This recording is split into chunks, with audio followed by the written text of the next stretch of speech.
Across all cultures and political lines, few values are more sacred than a parent's instinct to protect their child. Even in nature, nearly every creature understands that drive. When government institutions surveil, silence, or punish parents for doing what nature itself compels, they don't just violate rights, they offend the laws of nature and nature's God, as our Declaration has it.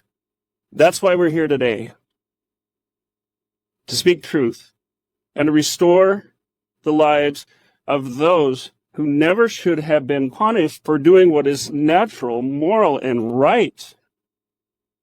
The intimidation, arrest, and smearing of parents was not a minor misstep.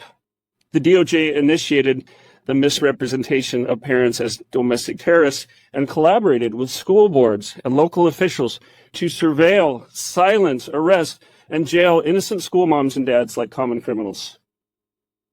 The National School Board Association has apologized for labeling parents domestic terrorists.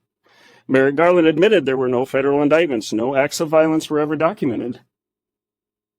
Yet for these parents, the trauma remains and the issue has not been resolved.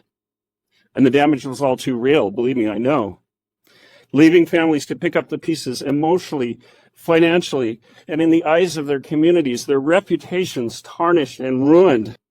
And my story is just one of dozens. Sam and I and some of the people behind us have spent most of this month compiling stories, including from some of the parents here today. And I'm going to release, I think, actually to the media, I sent a redacted version of this report.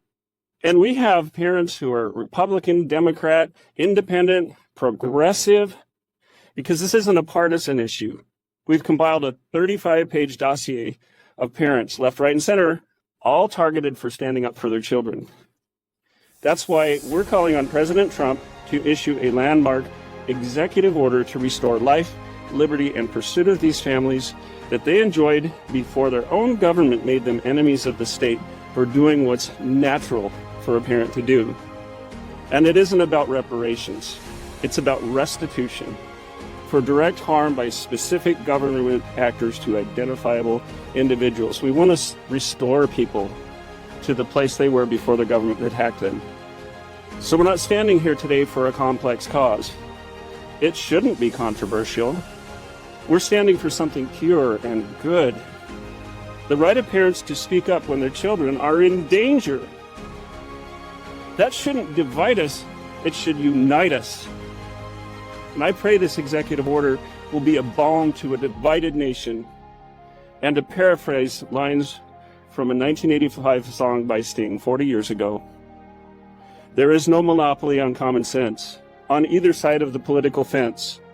We share the same biology, regardless of ideology. What might save us, me and you, is if both parties love their children too.